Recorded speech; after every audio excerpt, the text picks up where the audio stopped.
What's up, everyone? Welcome back to my channel. Today we're gonna look at all my 2022 favorites. I just washed my hair, but by the end of this video, because this is probably gonna be a long video, by the end of this video it's gonna be dry. So let's just get started. For reference, I'm gonna be referencing this video, so if you do want to check out this video, how I applied my makeup that time around, you can still check it out. I also did a separate palettes video. I'm probably not gonna do that this year, but last year I did a 2022 favorites makeup and 2022 palette video. I'm gonna try to combine makeup and palettes all in one video, and I'm just gonna try to speed this along. Last year was a huge primer year. So for primers, I had like 4 different primers that I talked about. I had the Vive Skin Nova. I actually panned it. I decided not to repurchase it. I repurchased another product that's potentially a best of 2023. Instead of that one, I talked about the Chantecaille face tints, with my favorite one being the bronze one. And look how far along I am. This was like my favorite one. It's still my favorite one. It's in my Holy Grails video, so if you do want to check out my Holy Grails video as well, you know, in case you're new. and the other two I mentioned were, of course, the Chantecaille Rose face tint. This one has a rose tint to it, but it's equally as beautiful as the bronze tints. I'm just really enjoying a bronzy moment. I use this one a little less, but I still use this one a lot. And I talked about the By Terry CC cream. I had mine in the shade Nude Glow. I think for this demo, I want to do one side, the Chantecaille Rose tint and the By Terry one. So the Chantecaille Rose tint, I still really enjoy. This is really great for underneath the eyes. It's giving you like a cooling effect, and it does leave a bit of a rose tint, so it brightens up the face. But personally, I love it because it feels like skincare, but it is quite pore blurring. And I love the texture of this. This gel texture.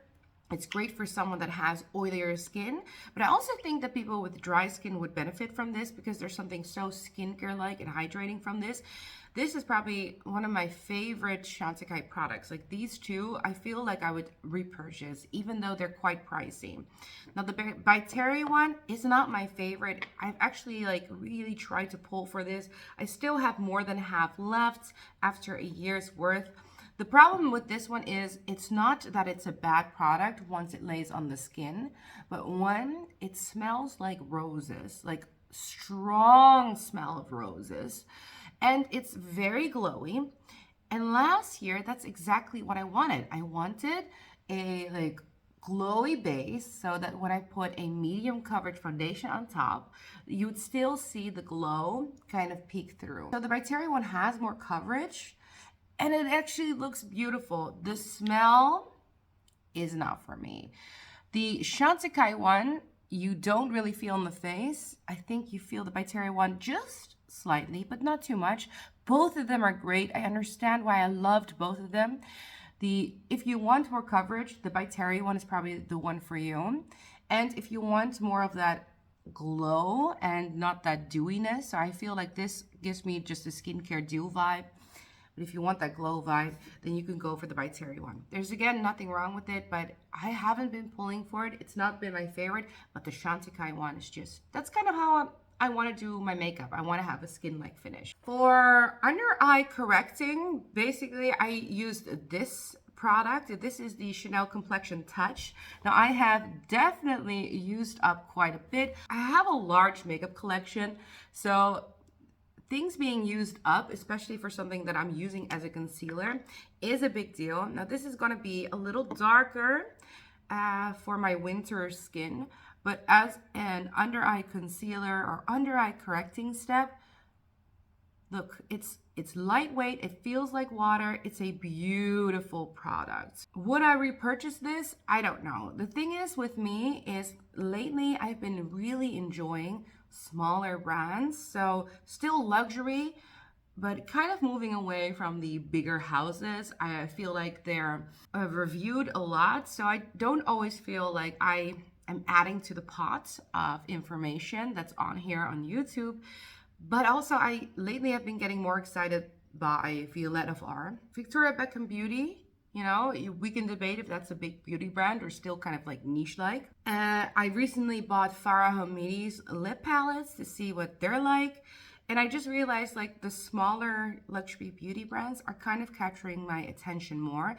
So I think I probably won't repurchase this one once it's gone, but it is a beautiful product.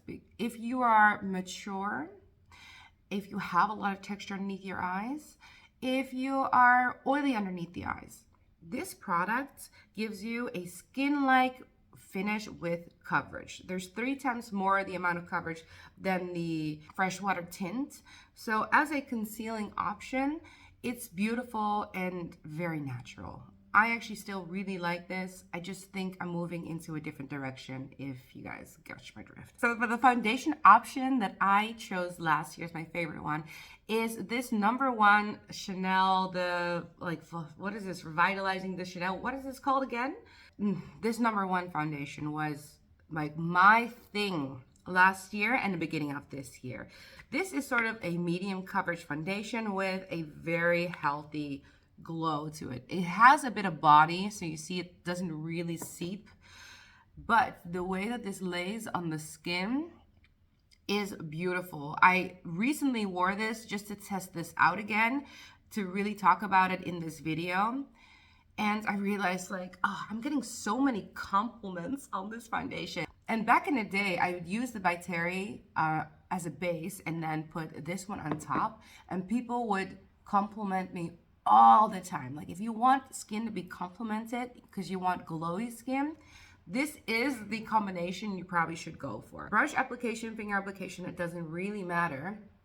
And let me just show you guys what it looks like on the skin. I would say medium coverage, but very glowy. Let's go with light coverage, buildable to a medium. This is a very buildable foundation. I'm about 3/4 of the way with this one. It's quite an expensive price tag, so I do feel like I should finish it. Here's my kind of issue with this one. I stopped kind of using this because I've been loving sheer coverage, no base makeup, only going in with a concealer. I definitely toned down my makeup application this year. And I also toned down with my makeup purchases. So it's kind of falling out of like the routine that I usually do, making this harder to pull for. But I did pull for this one for my best friend's wedding. So when there is a moment when there is a lot of photography, this photographs beautifully. And like I said, together with the Atelier one, so you see the difference in coverage. The Atelier one with this one gives a very beautiful base for like if you want to go to a freaking wedding. It's still a beautiful foundation. It wears beautifully. I understand why this was my #1, and this is not because the product is bad. For me, it's definitely like my preferences have changed. My skin has changed. I've been aging. Like this year, 33, I've seen more changes in my skin than any of the years before this one. I won't repurchase this one.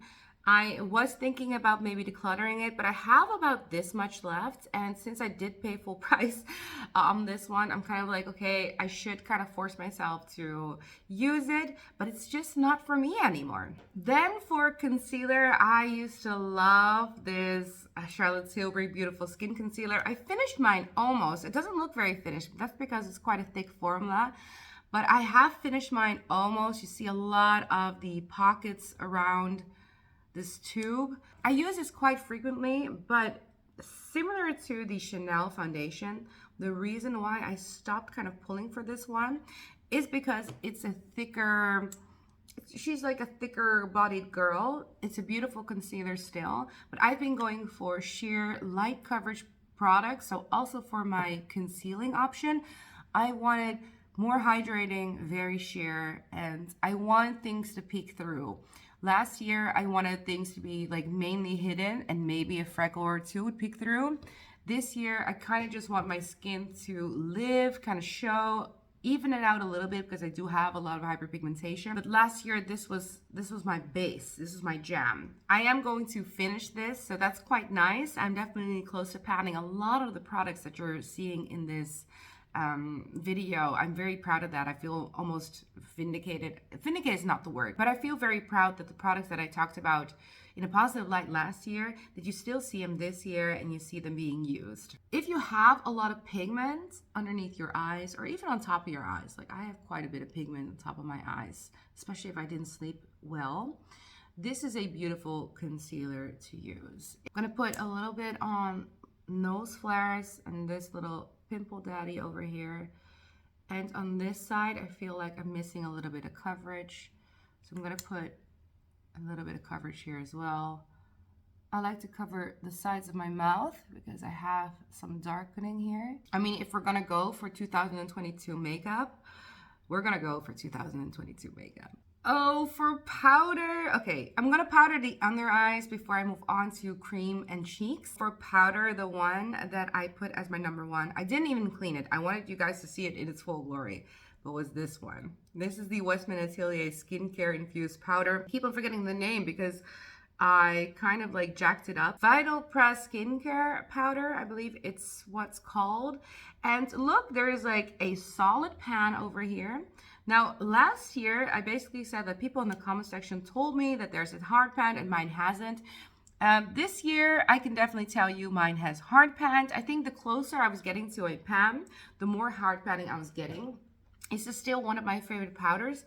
Absolutely. Like, I don't know if I would repurchase it once it's gone because of the hard panning. I think I would maybe repurchase this because I review Westman Atelier a lot. So I would maybe do it as an investment for my channel. And I actually do like the powders. My issue is definitely the hard panning versus the price, because the price is really high on Westman Atelier. But look at the pan. You can definitely see I've loved on this a lot. Like I said, I didn't even clean the edges because I wanted to show you guys what makeup looks like when it's been used. And that one has been used quite a bit. I like to always go in with eyebrows first before I do my cheek products. And the eyebrow pencil that I loved in 2022 was this one by Patrick Ta, this mini one. And I'll tell you right now, I had completely forgotten this even existed in my collection. Oh, sorry, Patrick Ta. Also, I keep on taking off the back, but I want the spoolie. Okay. I don't think that was the reason why I didn't like or stopped using this pencil. My problem with this year is I tried a lot of brow products this year, and I've been going back to a tinted brow gel because I've been going for that more minimalist makeup routine that's kind of dummy proof and not filling in the brows too much. And if I do want to fill in the brow this year, I've been going with the Victoria Beckham Beauty one because that's also a brand that I review a lot on my channel. So this one has sort of been forgotten, but it's a beautiful brow product. It's quite stiff for this type of retractable brow pencil, but that's kind of what I like because it gives me a lot of control. It's nice and small, but it's still blendable. And I don't do a lot with my brows. Like, I want to just increase this end a little bit, so the volume right here, and I fluff them up a little bit so they're a tiny bit thicker, but not too much. Like, I'm not huge on making my brows look any different than I already have, than I already am. I don't want to change my face shape up too much. And I think brows can really do that. And I'll tell you, I totally forgot how fun this brow pencil is. Look, you can make little strokes and you can still blend them out. Anyway, brow product, beautiful. It's definitely not a favorite anymore. Simply because I've been pulling for others and I've been pulling for a lot of tinted brow gels. Okay, now it's time for creams. I have so many. I had so many like blushes last year to recommend. Like, I'm a little appalled. So I think first I'm gonna go for contouring because I'm a little less intimidated by that category. I spoke about the Westman Atelier contour stick, which was my 2021 favorite. It's in my Holy Grails video. And I spoke about it in last video saying like, I still like this one the best. But I didn't demo it. I wanted to demo something that was my favorite of 2022. And the ones that I spoke about were the Makeup by Mario Contour Stick and the Skin Enhancer. I actually decluttered my contour stick from Makeup by Mario because I freaking hated the packaging. Like, I know a lot of you guys were like, you should do this to like make it work for you. And you guys were giving me really good tips. But here's the thing. If I hate the packaging, I hate using the product, I'm not going to use it. I thought the formula was great. It was very comparable to the Westman Atelier. I thought the Westman Atelier was just a tad better. But in price comparison, you'd be like, oh, the Makeup by Mario is really good. But if every single time I use it, I get angry, it's just not for me. Makeup is very therapeutic for me, so I cannot get angry. I have the Makeup by Mario Skin Enhancer, which I still love. Good pan, as you can tell. I'm very proud of this pan. And I'm going to use this on the sides of the face. It's still one of my favorite products. It has been getting a lot of competition. I think now that the Westman Atelier one, I repurchased it and it's back in my collection. And Victoria Beckham Beauty also has really good contour products this year. It has been getting some stiff competition, but this one for the summer, letting it just kind of do its thing on my skin. Beautiful. It's still so skin-like. It doesn't last too long on the skin in the summer, especially. Lasts a little bit longer during the winter time. But this, if you want a very natural makeup look, you don't want it to look like you're wearing basically any makeup, this is definitely a good buy for you. And I cannot wait to finish this. If I pan this one, or if I finish this one, I don't know if I would repurchase it. I have such a large makeup collection, and I definitely see that my makeup collection keeps on rolling. I think if this is a product that if I start missing it once it's gone, I'll probably repurchase it. But for now, it's still living in my collection, living large. I love it still. So I'm happy to see that one return this year. Cream bronzer that I used last year was my favorite one. I briefly mentioned the Charlotte Tilbury one. I actually decluttered the Charlotte Tilbury one because my favorite one was this one. This is the bronzing stick by Rare Beauty in the shade Happy Soul. I'm gonna put this one a little bit on top of the contouring. It's gonna have a much deeper finish than the Makeup by Mario one, so it's probably going to overtake the Makeup by Mario, but I still wanted to show you the Makeup by Mario one because it's so skin-like. But this bronzing stick, Happy Soul, is still one of my favorite cream bronzers in my collection. What I like about the bronzing stick, it's very travel-friendly. It's just a really blendable, good formulation, very reliable. And there's so much good that I can say about this bronzing stick. Happy Soul, I've like really used a lot of it. Like, let's see how much I have left. It's all flat at the top too. So this is how much I have left. So I've loved on this. I actually bought a different color this year called Bright Side. I think Bright Side came out this year. That is a beautiful color as well. I think Happy Soul, it complements my skin tone really well. I feel very pretty when I use it, and I'm very happy with the results so far. Then for blushes, let's talk about the liquid and cream blushes first, and let's talk cream first. The cream blushes that I loved were this Rose Ink blush in Heliotrope, again, a lot of pan, and my favorite blush of all time, Mimi by Westman Atelier. For this demo, I think I do want to use these two. So I'm going to put Mimi on this side and Heliotrope on the other side and kind of talk to you guys about where these blushes are in my collection.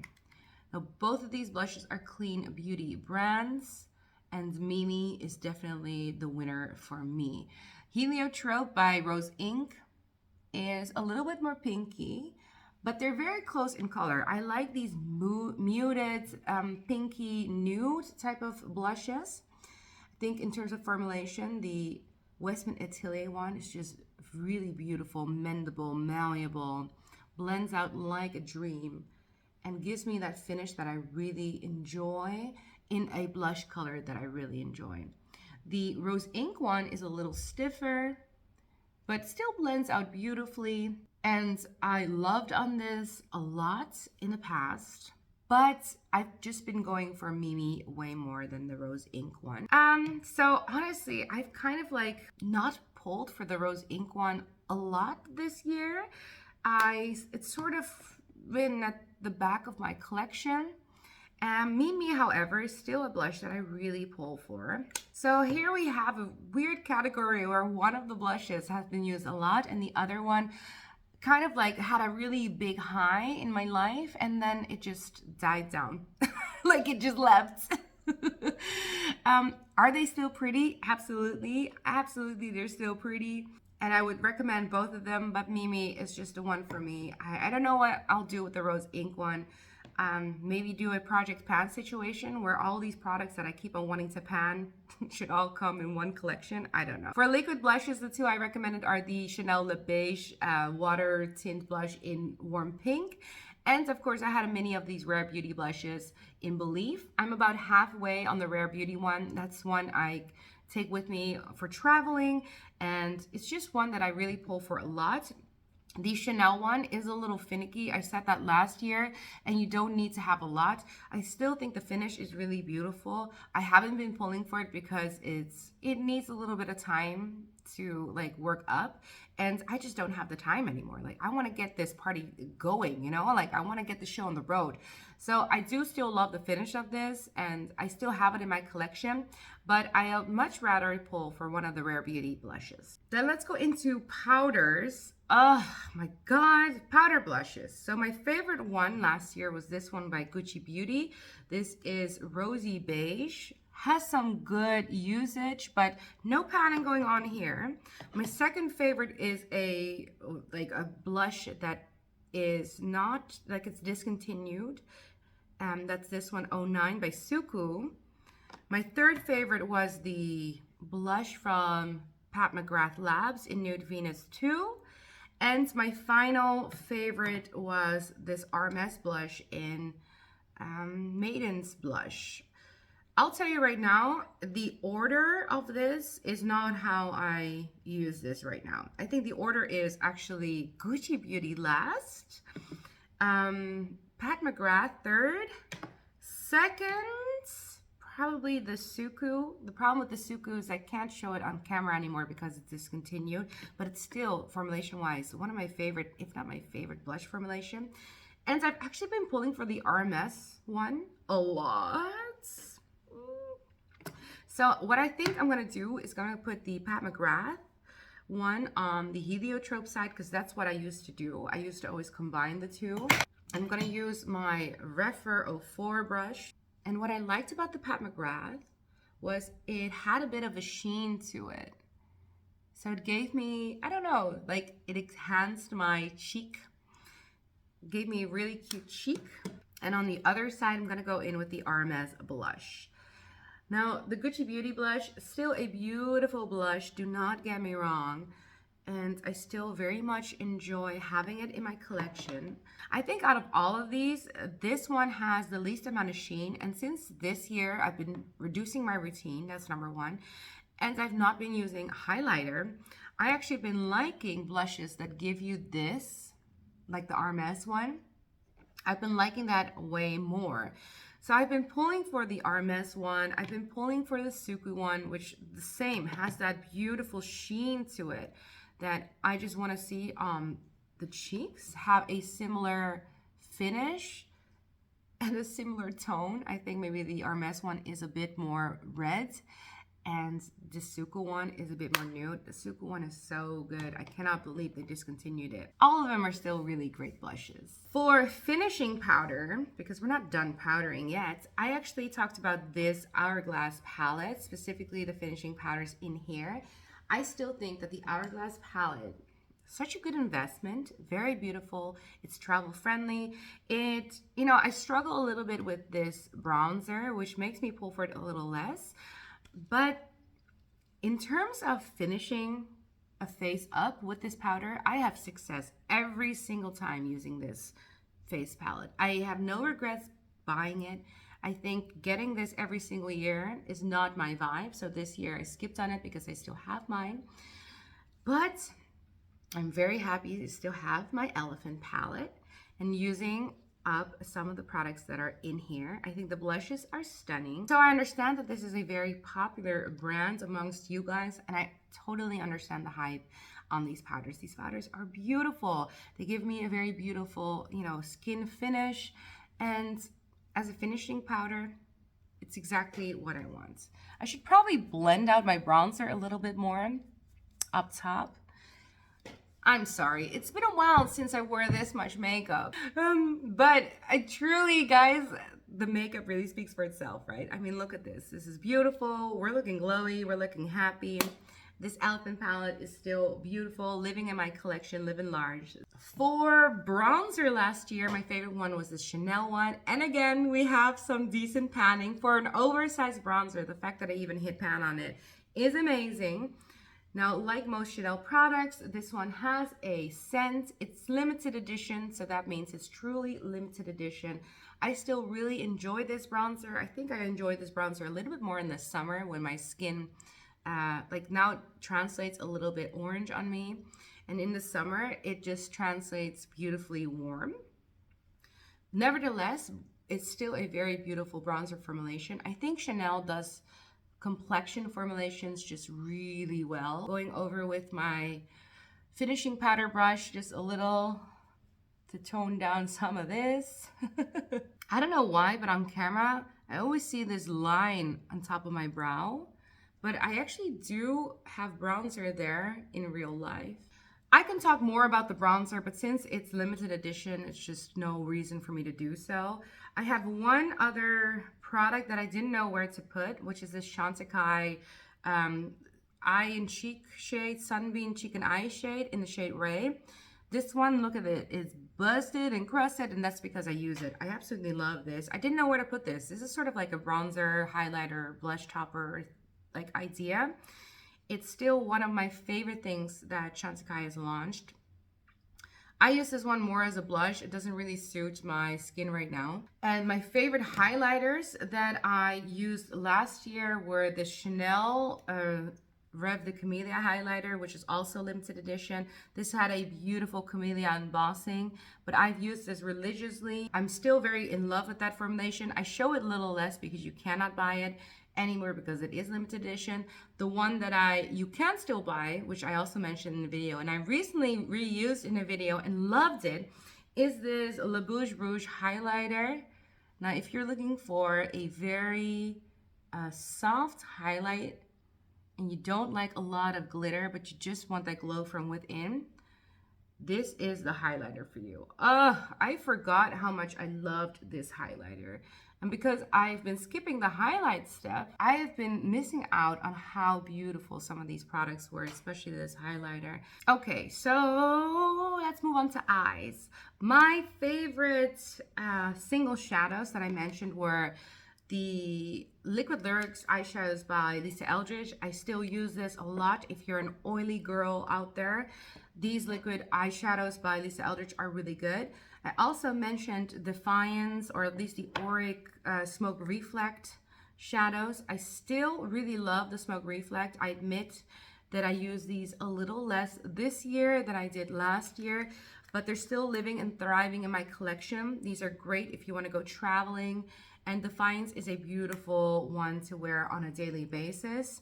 And the last one that I talked about is the Charlotte Tilbury Eyes to Mesmerize. If you want to see swatches of all these, please check out my previous, like my last year's video. I kind of went into more depth about them. I still like this one, Eyes to Mesmerize by Charlotte Tilbury in Exaggerize. I've used it a lot. My issue with it is I haven't been wanting to wear an eye primer because I've been cutting down on my makeup collection. And this one needs a primer on me. It's so messy. Then my favorite palette of last year was this one by Lisa Eldridge. This is the Sorcery palette, and this is just like kind of like a circus dream. It doesn't look like something that I would actually wear, but it's a beautiful palette. So I do want to use this. It's not my favorite palette anymore. I have actually been going into one and done shadows way more this year. In the 10 ranking, there was also this one by Lisa Eldridge, which is the Vega palette. And the Vega palette is the one that I use more this year than the Sorcery palette. But I want to talk about all of them because I have all of the palettes, and since they are refillable, one of the things that I loved doing this year was just mix and matching. I put them back in their respective palettes because I wanted to show you guys what the Vega palette and the Sorcery palette looks like. But you can take these pans out and just mix and match. If I can do one shout out to Lisa Eldridge, I would love to have a big palette where I can just mix and match and make my own bigger palette instead of having these smaller palettes. I know, I cannot believe I'm saying this because I'm a small palette queen, but since I've been enjoying the creativity of these palettes, I sometimes wish I had just one big, you know, Lisa Eldridge Z palette, not just a Z palette. Like, I want branded. It's just the way that I work. Like, I would love this packaging, but then as a bigger tool. So where am I and what am I gonna wear? Like, since I want to use specifically this shade, this is my favorite shade of the palette. This is that beautiful topper shade, duochrome. Goodness. Since I want to use that shade, I am gonna enhance my eye with these two matte shades over here. So I'm gonna go into a little bit of this one. I don't even know the names, but you catch my drift. Enhance the outer corners. And my crease area, of course, I want enhanced. I'm gonna take it down to this section because this is a little bit more cool toned. So I think it's a little bit more flattering, also for the nose. Back in the day, I liked this. I like to enhance this part to really give me a stronger nose. I don't do this anymore, so it looks a little weird. I am also kind of thinking like, am I going in too strong? But I'm gonna trust the process for like a hot second. My last year's favorite liner was the Victoria Beckham Beauty Liner. Still my favorite liner, by the way. So I'm gonna use my Victoria Beckham Beauty Liner in black. This is not one you see often. I'm gonna smudge it out. And then I'm gonna go into this black shade from the Vega palette. I'm taking a smudger brush, the 204. For the liner part, I used the 208, which this liner is, I'm obsessed with, by the way. I'm gonna go in with the black shade of the Vega palette. Then I'm gonna take my finger going into this beautiful Sorcery palette, going into this one, right up top. Oh my goodness, what a beautiful shade. I love it, I love it. Okay, this is the shade Cressida from Lisa Eldridge Liquid Lyrics. Lisa Eldridge Liquid Lyrics line. This is a beautiful, like a true champagne topper. And I have used this one the most out of all of them. And if you ever saw my review on this one, I remember saying like, this is just way too like much for my skin color and like I can't use this on its own, blah, blah, blah, blah, blah. Listen, if you have this one, you can actually mix it in with a lot of the other Liquid Lyric shadows to lighten and brighten it up. And you can get all of these other tones by just having this one in your arsenal. It's freaking stunning. And for maybe, I don't know, the bottom, which one should I put on the bottom? Maybe this shade, Emily. This is a little bit more cool toned of a shade. So I want to line, or I want to put a little bit of shadow on the bottom lash. You know what? All of these are freaking lovely products. I think the ones that I definitely don't pull for anymore is the Charlotte Tilbury one. It's just been a little bit outdated. The ones I pull for the most that I talked about and demoed in this video are probably the Liquid Lyric shadows and the Satin Kajal liners by Victoria Beckham Beauty. I still love the Lisa Eldridge palettes, but I love mixing and matching them. So I think that's where they are shining. The fact that you can curate your own palette. You can buy these shadows individually too. I think the biggest problem with these and buying these are that they're constantly not being restocked. And I give Lisa Eldridge a pass because she is a smaller, more independent brand. She owns a lot of her own formulations, but it doesn't mean that we're not frustrated like as consumers. Then final eye product is of course mascara. The ones I recommended two last year was the Tower 28 one and the Rare Beauty, and there's only one that I repurchased, which is the Rare Beauty. Unfortunately, the Tower 28 one, like the longer I had it, the more it dried out and just didn't perform really well. Whereas the Rare Beauty one is still a staple of mine. I still consider this my best performing lengthening mascara. So if I want to go for length and volume, this one with the bristles, it just works for me. It's not my favorite tubing mascara, but there's so much to go on here. And I usually go for products that are reliable. I need things to be reliable. I have Asian straight eyelashes, guys. So the fact that you see through my eyeliner, through my freaking eyeshadow, if you can see my lashes, that is a freaking win for me. Still love this mascara. I repurchased it for a reason, and I think I would repurchase it again. Finally, moving on to lips. I had a ton of lip products that I recommended last year. So let's first talk about lip liners. I had 4 lip liners that I was raving about. One of them was this Rare Beauty lip liner in the shade Bold, but I've completely panned it. There's nothing in here anymore, so I can't demo that one anymore. Loved it, by the way. The second one that I recommended was this little nub from Natasha Denona in the shade Kala. Loved it. Definitely getting close to panning it. I have the lip tone from Hindash. Still love this one. Definitely made some good strides on this one. This is a beautiful one for in the springtime because it has peach tones in it. And one that I mentioned was this one, Sorcery from Lisa Eldridge. And this is going to be a favorite of mine in 2023. I know I didn't try this in 2023, but I pulled for this so much. So you're probably going to see this one.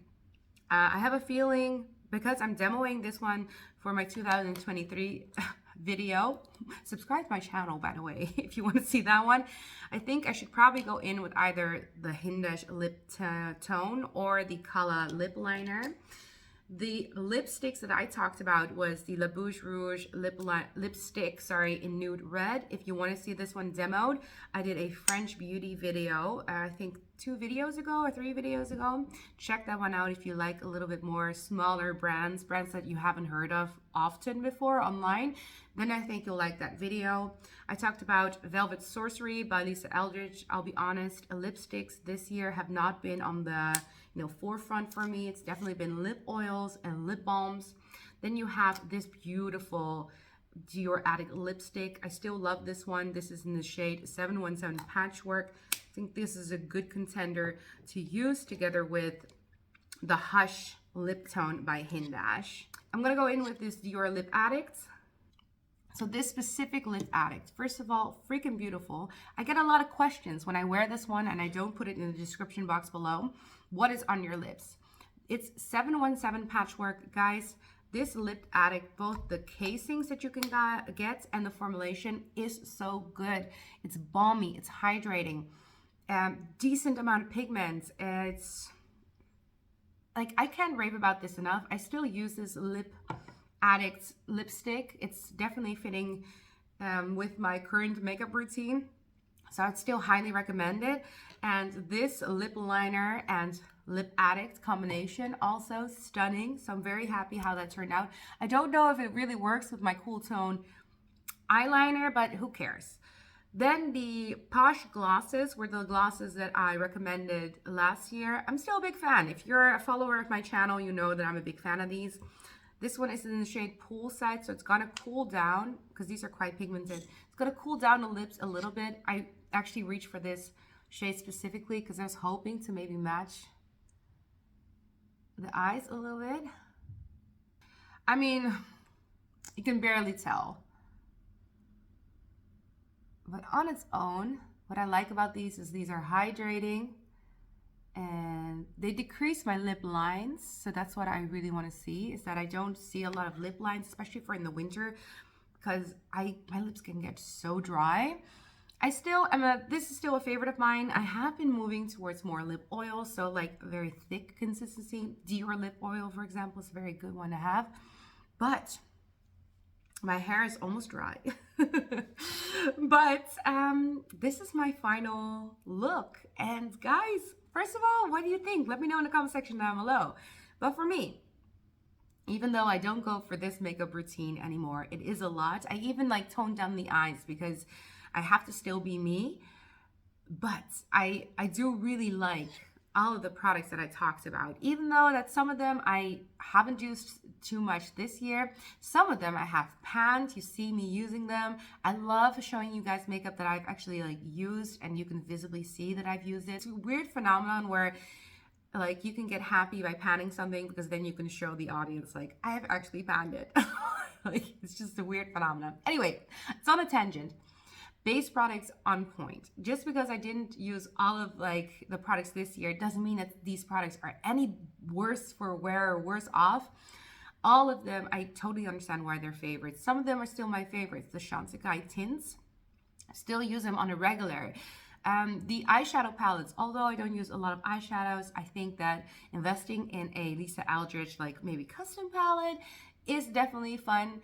The Dior lipstick, I still love this formulation. It's beautiful. The Mimi by Westman Atelier blush, still pull for it a lot. You know, these were favorites for a reason, and they definitely fit my, you know, makeup style that year. This year, it's going to be a little different, so do subscribe to my channel if you want to see what my makeup routine looks like and what products that I'm using this year. But I certainly had fun filming this one and showing you guys what I loved last year and what worked for me still. And I can't deny it looks good. It looks good.